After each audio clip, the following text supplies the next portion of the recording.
qabul aylagan bo'lsin. Bilib bilmay qilayotgan sarf xato, kamchilik, nuqsonida, gunohida o'zi Xudoy taolo afv aylagan bo'lsin. İnson yaratilibdiki, insonni yashashligi deydi, go'yo bir jangchiga o'xshaydi. Qachon jangga chiqar ekan, oyog'iga bir nayza sayildi. Jangchi baquvvat edi, haliginga chidab yana urishni davom etaverar ekan. Yelkasiga sayildi, davom etaverdi. Bu tanalariga hanjarlar sayildi, davom etaverdi, lekin orqasidan bir kichkina hanjar sayildi, halok bo'ldi deydi. Buni sababi nimaga edi desa, chunki u jangchi orqasidan kelayotgan kichkina nayzaga tayyor emas edi. Qo'qqisdan kelib qoldi, ana shu tayyor emasligini evaziga halok bo'ldi deydi. Xuddi shuni singari bir narsaga tayyor bo'lmagan bo'lsa, insonni ana shu narsa halok bo'ladi, halok qiladi deydi. Bu nimaga bu misolni olib kelindi desa, inson ba'zi Xudo bergan sinovlarga chidar ekan, sabr qilar ekan, lekin shu farzandni orqasidan bir Xudo sinagan bo'lsa, yoki shu farzand noqobil bo'lib qolgan bo'lsa, shu farzand siz o'ylagandaqa bo'lmagan bo'lsa, uni alami achchiq bo'lar ekan. Haligi kichkina nayza sayilgandaqa farzanddan kelgan shunaqangi yomonlik ana shu kichkina nayzaga o'xshaydi, halok qilar ekan. Boshqa narsalarga sabr qilar ekansiz, lekin mana shu narsaga sabr qilishlik qiyin bo'lar ekan.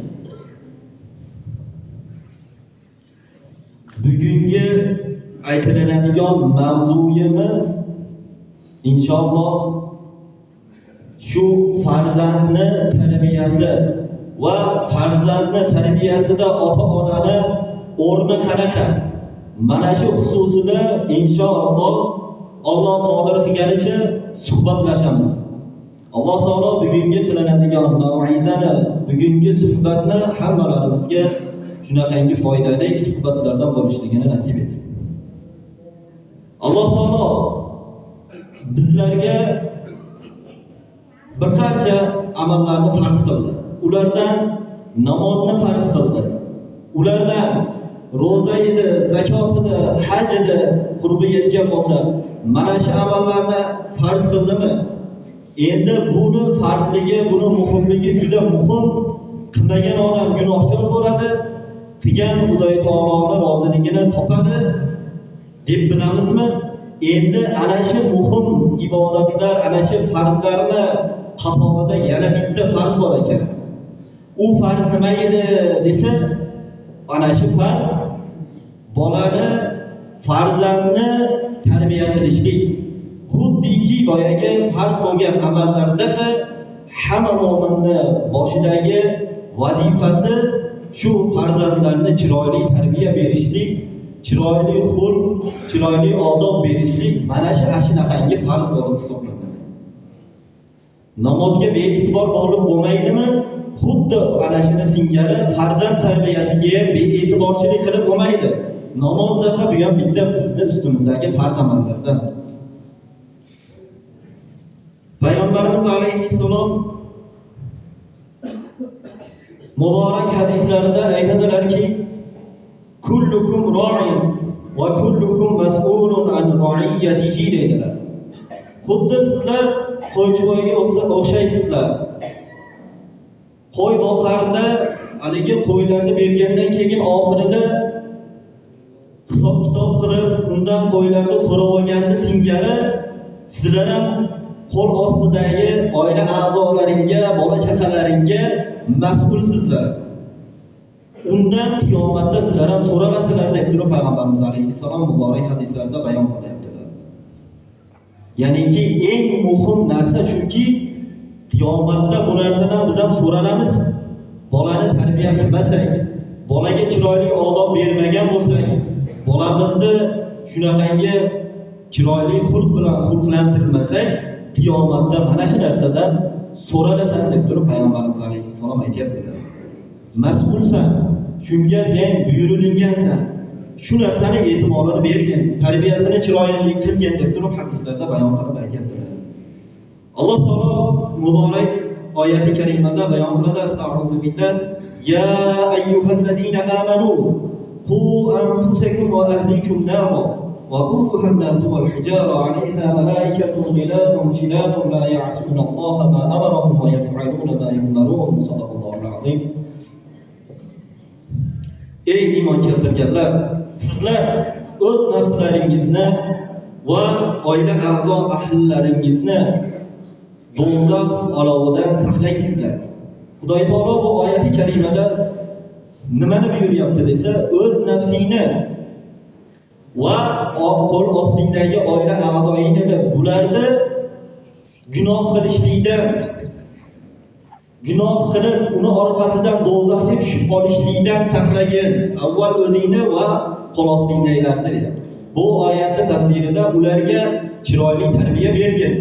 Bu dunyoda ham, u dunyoga borganda ham qiynalib qolmaydigan, oxirati shunaqangi yomon bo'lmaydigan holatga borib qolmasligi uchun chiroyli tarbiyani bergin deb turib Xudo taolo oyati karimada buyuryapti. Mana shu buyruqlar boyagi hadislar bilan bizlarga bolalarni, farzandlarni chiroyli tarbiya qilishlik bo'ynimizdagi shunaqangi farz amallardan bo'lib hisoblanadi. Bu narsaga bee'tiborchilik qilmaslik kerak. Hozirgi kunda shunaqangi bee'tiborchilik bo'lib qoldi-da. Ota ishlaydi, rizq topadi, bu uni vazifasi, to'g'ri, nafaqasini berish kerak. Lekin mana shu faqat shu meni muhim vazifam deb o'ylab qoldi. Bola tarbiyasichi desa, bola tarbiyasi qolib ketyapti. U yerda biznes edi, ish edi, boshqa edi, qilib kelyapti. Kechqurun kelib nima qilyapti desa, charchab qolgan. Bolalarni o'ynatishga, ularni tarbiya qilishlikka vaqti yo'q, toqati yo'q. Bo'ldi, nandaroq tur, chekaroq tur, bolangni ol, yig'latma degan narsalarni qiladi-yu, bolalarning tarbiyasi bu yerda qolib ketadi. Jiddiy vaqti bo'lsa, telefon bilan mashg'ul bo'lib qoladi, telefon o'ynaydi, telefon bilan vaqtini o'tkazib qo'yadi. Bolalarning tarbiyasi-chi desa, bolalar tarbiyasi qolmadi. Bolalar o'shandan qolib sizdan tarbiya olyapti. Kelib telefon o'ynayapsizmi? Telefon o'ynash kerak ekan deb turib, u ham qo'liga bitta telefonni olyapti, topib telefon o'ynab o'tiribdi. Siz ajinga qo'yyapsiz. Indamay o'tiribdi deb. Qo'liga bitta telefonni berib qo'ying. Bu ba'zi oqsoqollar aytayaptiki, kechirib qo'yasizlar. Haligi 4 yashar, 5 yashar bolalar deydi, zo'r telefon ishlatyapti-da. Biz bilmagan narsani biladi-ya deb haligi gapirib qoladi-da. Ularda u telefon ishlatishligi bilan, telefon bilan vaqt o'tishligi bilan quvonadigan amal emas, quvonadigan narsa emas-da. Quvonadigan narsa nima edi desa, shu 4 yashar, 5 yashar bolam qori bo'lib qoldi, qorichilikka harakat qilyapti, qo'lidan Qur'on tushmayapti deb turib quvonmaydi.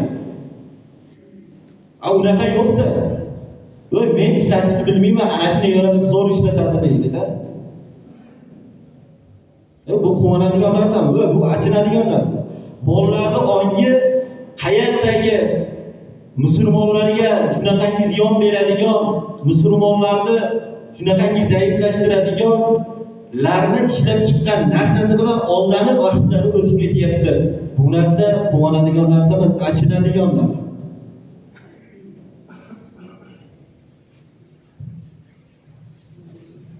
Yahudiylarni bolalari aytadi-da, ashyoqda bir musulmon ayol bor ekan, aytayapti, ular katta bo'lguncha qo'llariga bolalarini telefon bermaydi. Ular kitob o'qib katta bo'ladi. Katta bo'lguncha shunaqa ularda tarbiya bor. Musulmon seni dushmaning degan shunaqangi narsalarni o'rgatib yoki o'zini shunaqangi bir kitoblari edi, ilmiy narsalari edi, o'shalarni o'rgatib katta bo'lyapti. Ularga shunaqa deydi. Ashyoqda yashayotgan bir musulmon ayolning gapi. Biznikichi desa, bizniki telefondan boshi chiqmay qoldi, internetdan boshi chiqmay qoldi sizlar.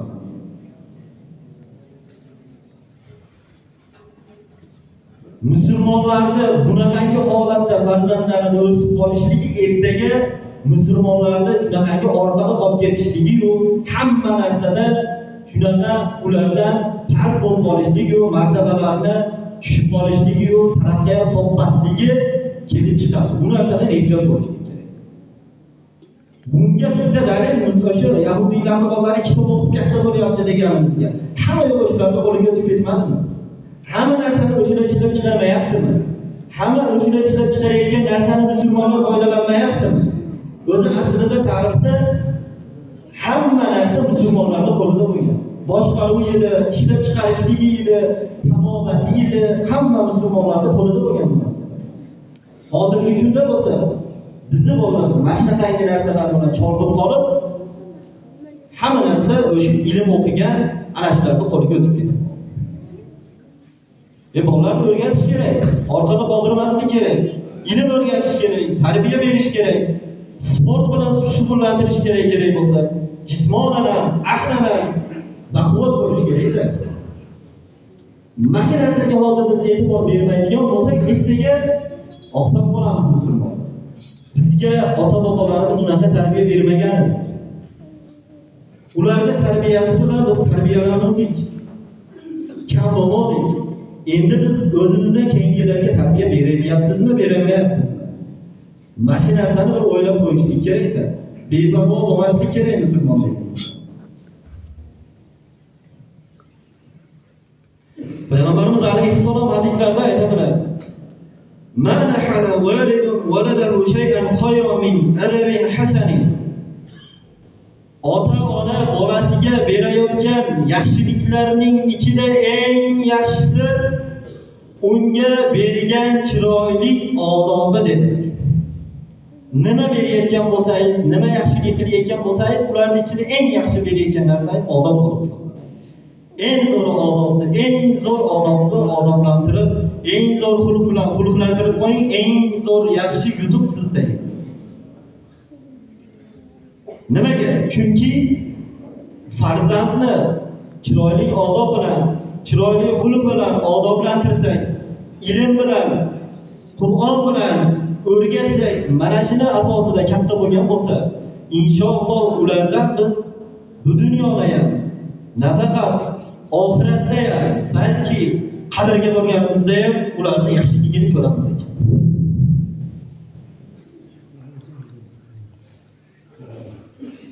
Nimaga qabrga borganda ham deyapmiz? Chunki Payg'ambarimiz alayhissalomning hadislarida bor. Uzilmasdan o'lganda ham kelib turadigan shunaqangi bir amallar bor. Ularning biri valadun solihun yad'u lahu dedilar. Solih bola qoldirsa o'zidan kelgan, unga duo ato qilib, Qur'on o'qib, uni yo'qlab turadigan bo'lsa, bu uni orqasidan shunaqangi uzilmaydigan savobga yetib turadigan bir amallardan dedilarmi? Demak, siz chiroyli bolani tarbiya qilib, uni qori qilib, ilmli qilib, xulqini chiroyli qilib qo'ysangiz, qabrda ham rohatlanib yotasiz-da. Uni shunaqangi orqasidan qilingan yaxshiliklarni o'qigan, Qur'oniga siz sabab bo'lgansiz. Qancha bir bolalarga ta'lim bersa, Qur'on o'qisa, mana shu savobi ham sizga borib tura oladi. Bu dunyoda ham, qabrda ham, oxiratda desa, unaqangi tarbiya qilingan bolalar, qorilar, ilmlilarni otalariga va'da qilingan narsa, va'da qilingan maqomlar juda ko'p. Odamlar ko'rib, bular payg'ambarlarmi deb turib havas qilib qoladigan maqomlarni otalariga beradi. Podshohlar kiyadigan toj, podshohlar kiyadigan bir kiyimlar, ridolar, mana shunaqangi narsalarni taxt-ravonlarda sayr qilib yurganini ko'rasiz deydi. Mana shunaqangi maqomlarni beradi. Shunaqangi tarbiya qilingan musulmonlar.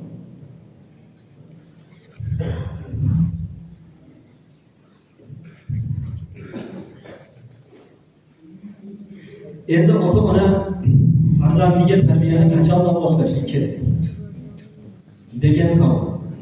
Qachondan boshlashlik kerak desa, avvalo farzandni tarbiya qilishlikda birinchi o'zini tarbiya qilishlik kerak. O'zingizni tarbiya qilmaysizki, farzand tarbiya bo'lmaydi. O'zingizdan ibrat oladi, o'zingizdan ko'rib, o'zingizdan o'rganadi o'sha narsani. Qush uyda ko'rganini qiladi deydi. O'zingiz tarbiyali bo'lishingiz kerak bo'ladi. Ikkinchisi halol luqma. Luqmangiz halol bo'lishligi kerak. Sizni luqmangiz halol bo'lsa, sizdan tug'ilajak farzandlar inshaalloh shunaqangi solih farzandlar tug'iladi. Yana e'tibor beriladigan narsa Payg'ambarimiz alayhissalom o'rgatdilar. Farzand tarbiyasida farzand ko'rgandan keyin emas, farzand ko'rishlikdan oldin o'sha o'zingizda tarbiya qilasiz, urug'ingizda tarbiyalaysiz. Haligi urug'da kelgan kelin bilan birga bo'lganda haligi urug' tushadi-yu, keyin o'sha tarbiyalangan urug'dan tarbiyalangan zurriyot qoladi degan. O'shuning uchun o'zingizda o'shangacha tarbiyalab boring degan. Boylovlarga tegishli gap.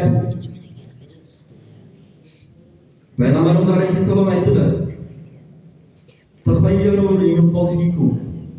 Sizlar o'zlaringizni shunaqangi zurriyotlaringiz uchun yaxshi ona tanlanglar, yaxshisini tanlanglar dedi. Haligi o'ziga kelin tanlayotganda ota-onaning vazifalaridan biri bolani shunaqangi ismlarini chiroyli ismlar bilan ismlab qo'yib, chiroyli jufti halolni topib, nasl-nasabi tozasini shunaqangi tovushtirib qo'yishlik degan. Ashi jufti halolni topayotganda nasl-nasabi tozasini topib turib uylanishlik kerak bo'ladi. Mana shuni orqasidan inshaalloh shu tug'ilajak farzand inshaalloh qobil, solih, shunaqangi to'g'ri bo'lishligi, ilmli bo'lishligi, kelajakda o'zini o'rnini topishligi oson bo'ladi. Buni misoli nima edi desa, buni misoli bir voqeani bilamiz. Suvda bir olma oqib kelganda bir ulug' inson uni bir inson oldi-yu, bir tishlab yeb qo'ydi-yu, haligini yegandan keyin afsuslandi. Buni egasi kimdir, egasidan so'ramadi bu. Deb turib haligi suvda orqasidan boruvdi, bir bog'da ana shu ariq kirib ketgan bog'da egasidan bog'bondan so'radi, bu olma sizniki ekan. Shuni so'ramasdan yeb qo'ydim deganda nima degan? Shuni roziligini so'ragan. 7 yil xizmatini qilasan, unda rozi bo'laman. 7 yil xizmatini qilgandan keyin meni ko'zi ko'r, qulog'i kar, qo'li yo'q, oyog'i cho'loq qizim bor, mana shuni olasiz, menga rozi bo'laman deganmi? Bu voqeani bilamiz. Shunisiga ham rozi bo'lib, ana shu qizini olganmi? Uzoq. Olgan. Olib qarasa, kimsa ana shu qiz ko'zi bir yaxshi, qulog'i eshitadi, qo'l oyoqlari sog'. So'ragan ekan, siz bunday deb sifatlamadingiz, ko'zi, qulog'i, oyoq qo'llari shodsiz. Bunaqasi ekan deganda, u ulug' zot aytgan ekan, men qizimni ko'rganligim buni nomahramlarga qaramagan, nomahramlar bilan so'zlashmagan, nomahramlarning so'zini tinglamagan, nomahramlarga haromga yurmagan, haromga tushamagan degan. Ana shu uchun men shunaqangi sifat bilan sifatlaganman deb turib aytgan. Endi ana shu zotlardan ana shu bog'bonning qizi bilan boyagi halol bitta olmani ham shunaqangi parhezkor qilib, luqmasini halollab shunaqangi narsalarga rozi bo'lgan insondan kim tug'ildi? Imom A'zam mazhab boshlarimizda boshchisi, mazhabimizda imomi bo'lmish Imom A'zam rahmatulloh alayhi bo'lganda. Ko'rdingizmi? Luqmasini halolligiga e'tibor bergan parhezkor inson bo'lganligi uchun haligi ayol ham, onalari ham shunaqangi parhezkor, haromga yaqinlashmagan inson bo'lganligi uchun shunaqangi zotlar tug'ildi. Hozirgi kunda biz nima qilyapmiz? Hazil qilyapmiz, haromni ham, yolg'onni ham gapiryapmiz, pulni ham topyapmiz. Harom aralashib bo'lsa ham ba'zi joyda e'tibor bermasdan hazil qilyapmiz. Biz hazil qilyapmiz ekan, ertaga zurriyotga shu ta'sir qilmaydimi? Zurriyot shu bilan aynimaydimi? Mayli o'zingizni o'ylamasangiz ham kelajak avlodni o'ylashni kerakmi? Kelajak avlodni buzilishligiga endi biz sababchi bo'lib qolishligimiz kerak. Ota-bobolarimiz parhezkor bo'lib, bizni shunchalik bo'lishligimizga sababchi bo'ldi-yu.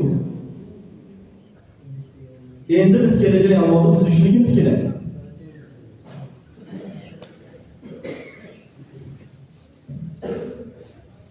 Bolani tarbiya qilishlik ulug'lar aytadi, bir daraxtga o'xshaydi. Bir novdaga o'xshaydi. Uni yoshligidan chiroyli tarbiya qilib, kesadigan joylarini kesib, shakllarini chiroyli berib, qarasangiz kelajakda u meva berib chiroyli hosil beradi.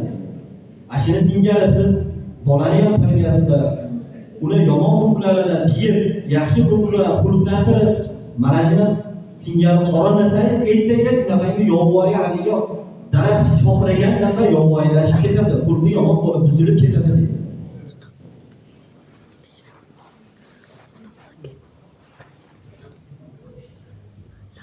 Ota-onani asosiy bolasiga beradigan vazifalar.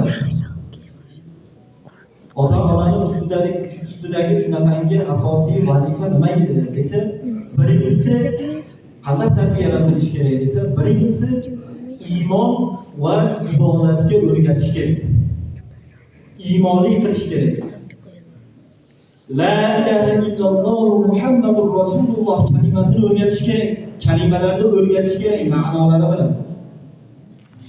Ibodatga, namozga o'rgatish kerak. O'sha o'rgatuvchi siz bo'lasiz.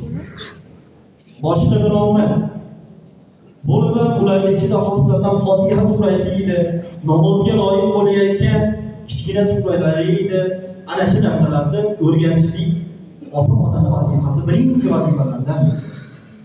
Ibodatgo'y bo'lib, iymonli qilib tarbiya qilishlik. Nimaga? Qachon siz Fotiha surasini, namozni o'rgatib qo'ysangiz, shu o'qigan namozni to qiyomatgacha sizga savobi borib turaveradi deganida. Boshqa birov o'rgatib qo'ygan bo'lsa, Fotiha surasi bilan namoz o'qishga foydalandi.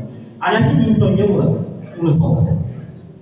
O'shuning uchun iloji boricha ota-ona o'zi namozxon bo'lib turib, namozda shu farzandlariga o'rgatib qo'yishlik kerak. Qachon ibodat qilsa, unga savobi sizga borib turaveradi degan.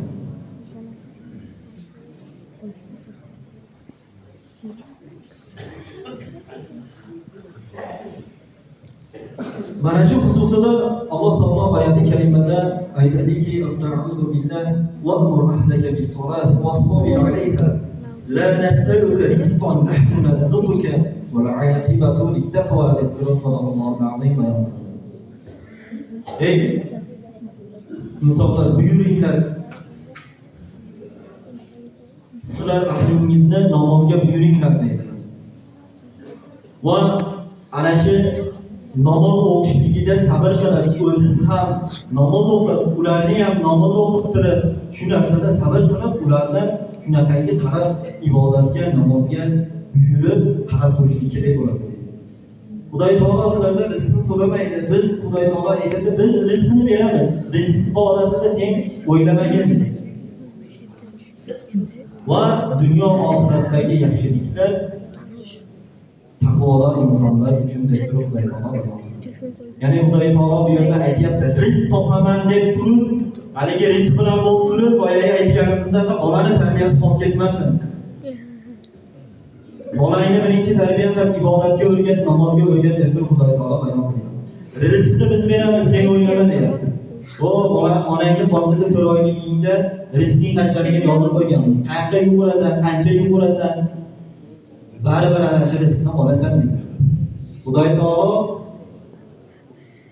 dengizdagi shunaqangi kitga ham rizqini berib turibdi. Bir kunda uni ozuqasi 10 tonnaga bo'lgan baliqni ozuqalanadi, yeydi. 10 tonnaga bo'lgan baliqlarni yeydi deyapti. 10 tonnaga bo'lgan baliqni Xudoy taolo rizq qilib bir kunda bitta kitga beryapti. Qanday endi biz ozgina rizq bilan rizqlanamiz, ozgina narsa bilan qornimiz to'yadi. Xudoy taolo bizga rizqimizni bermaydi.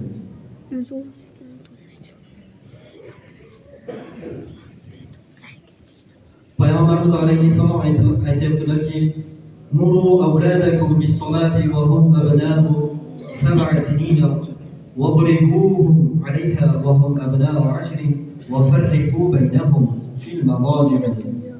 Hadisda bayon qiladilar Payg'ambarimiz alayhissalom, ey sizlar farzandlaringizni tarbiya qilishlikni o'rgatyaptilar bu hadis. Farzandlaringizni namozga buyuringlar. Ularni 7 yoshlari yetganda ularga namoz o'rgatib, namozga buyuringlar deydi.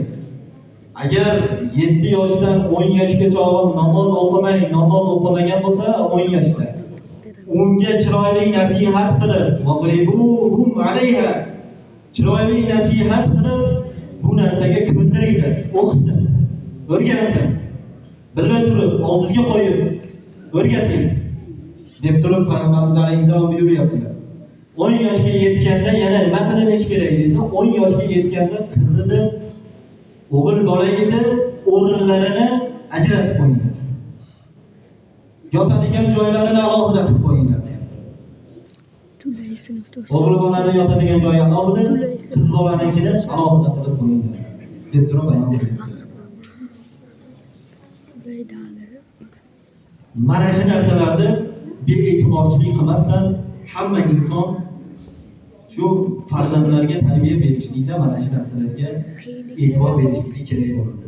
Shularning qatorida aytadilar, yana muhim vazifalardan rostgo'y bo'lishligi, rostgo'ylikka o'rgatishligi, or nomuslik qilib tarbiya qilishligi, halol haromni o'rgatib qo'yishligi ota-onaning vazifasi.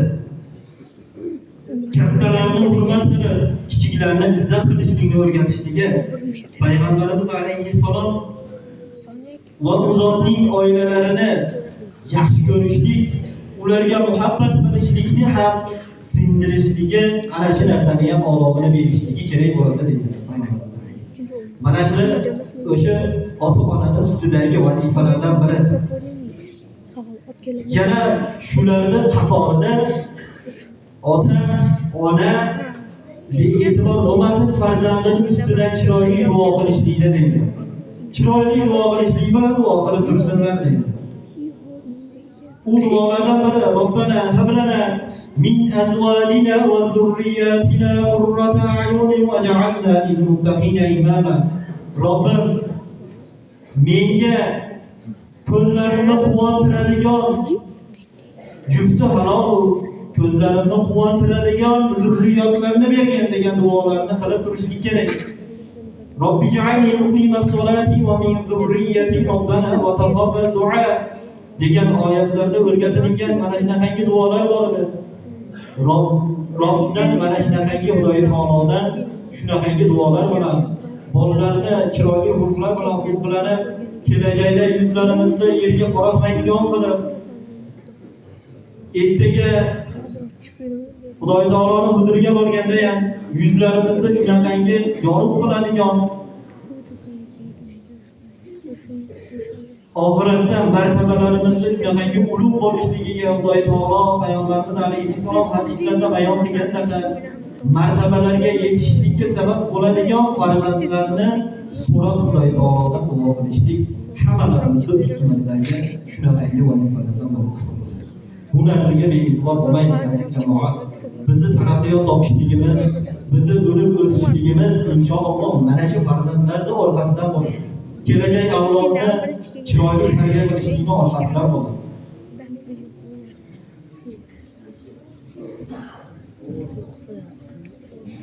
Amr ma'ruf, nahiy munkar qilishlik qaysi bir qavm, qaysi bir jamoatning ichida bo'larkan, ana shu jamoat taraqqiyot topadi dedi.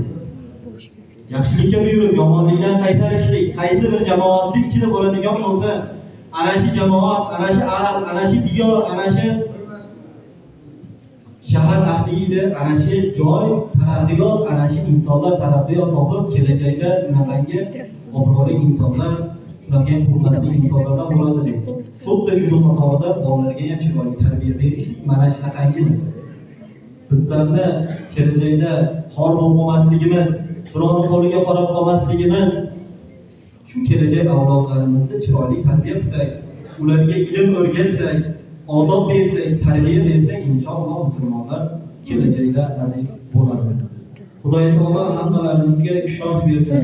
Xudoy taolo hammalarimizga farzand tarbiya qilyapmiz, umid bilan qilayotgan farzandlarimizni tarbiyasida bee'tibor bo'lmasdan chiroyli tarbiya berishlikni hammalarimizga Xudoy taolo nasib qilsin.